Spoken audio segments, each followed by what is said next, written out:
पुराने ज़माने की बात है। एक किसान था,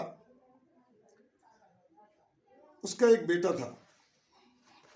किसान ने अपने बेटे के गले में एक ताबीज़ डालते हुए बच्चे से कहा, बच्चा लगभग 8-10 साल का था, कि बेटा जब तुम 20 साल के हो जाओ तो ये ताबीज़ खोल लेना और इसमें एक कागज़ निकलेगा जो तुम्हें उस समय बहुत बहुत सारी बातें काम की तुम्हें समझाएगा। उसको पढ़ लेना और काम की चीज़ें तुम्हें बहुत सारी मिल जाएंगी।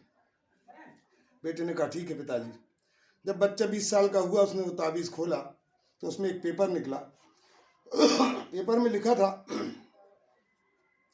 कि बेटे, मैंने अपने खेत में पूर्व दिशा की सीधे हाथ की तरफ अपना पूरा धन गाड़ दिया है, जो अब तुम जाकर निकाल लो और अपना नया व्यापार और खेती बढ़िया तरीके से करो। बेटा बड़ी खुशी खुशी सुबह गया। उसने जाके खुदाई करवाई पूर्व दिशा के सीधे वाले कोने में, लेकिन वहाँ कुछ नहीं मिला।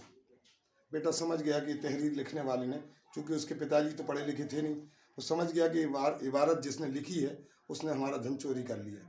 वो सीधा राजा साहब के पास पहुंच गया और राजा साहब को जाकर दरबार में शिकायत की कि राजा साहब ये देखिए, ऐसा ऐसा पत्र है और मेरे पिताजी ने जो धन गाड़ा था वो शायद किसी ने चुरा लिया है, और मुझे ऐसा लगता है कि ये इबारत जिसने लिखी उन्होंने चुरा लिया होगा। बादशाह ने उस आदमी को पकड़वा लिया जिसने लिखा था और उसको बोला कि बताओ सच, कहाँ है वो धन, तुमने उसको खोदा है? उसने कहा कि बादशाह सलामत जान के अमान चाहता हूँ, मैंने खुदाई चारों कोनों में की है लेकिन धन प्राप्त नहीं हुआ है, और इस बच्चे का धन है ही नहीं, इसके पिता ने धन गाड़ा ही नहीं, वरना किसी न किसी कोने में मिल गया होता है। बादशाह ने तेनालीराम साहब को बुलाया, जो उस समय के बहुत बुद्धिमान, उनके 9 रत्नों में से एक रत्न थे। तेनालीराम को दिखाया, सारा मामला बताया। उन्होंने कागज़ देखा अलट पलट के और कहा कि बेटा, तुम्हारा धन बिल्कुल सुरक्षित है और चलो मैं तुम्हारा धन निकलवा देता हूँ।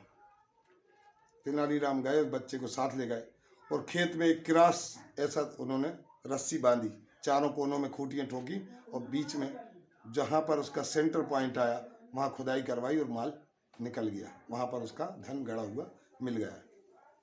वापस आए, बादशाह सलामत ने कहा, क्या हुआ? बोले कि बादशाह सलामत, इसका धन मिल गया है। बोले, तुम्हें पता कैसे चला कि सुरक्षित है? लगे इसके पिता जो हैं वो पढ़े लिखे नहीं थे लेकिन बहुत बुद्धिमान थे। उन्होंने कागज़ को ऐसा अपन जो दोहरा करते हैं, चौहरा करते हैं, वैसा नहीं किया, यूँ किरास में मोड़ा था। इस कागज़ की मोड़ाई देखकर मैं समझ गया कि बिल्कुल सेंटर में उसका धन सुरक्षित है, क्योंकि वो व्यक्ति जानता था, किसान, कि जिससे मैं लिखवा रहा हूँ ये उस धन को निकाल लेगा।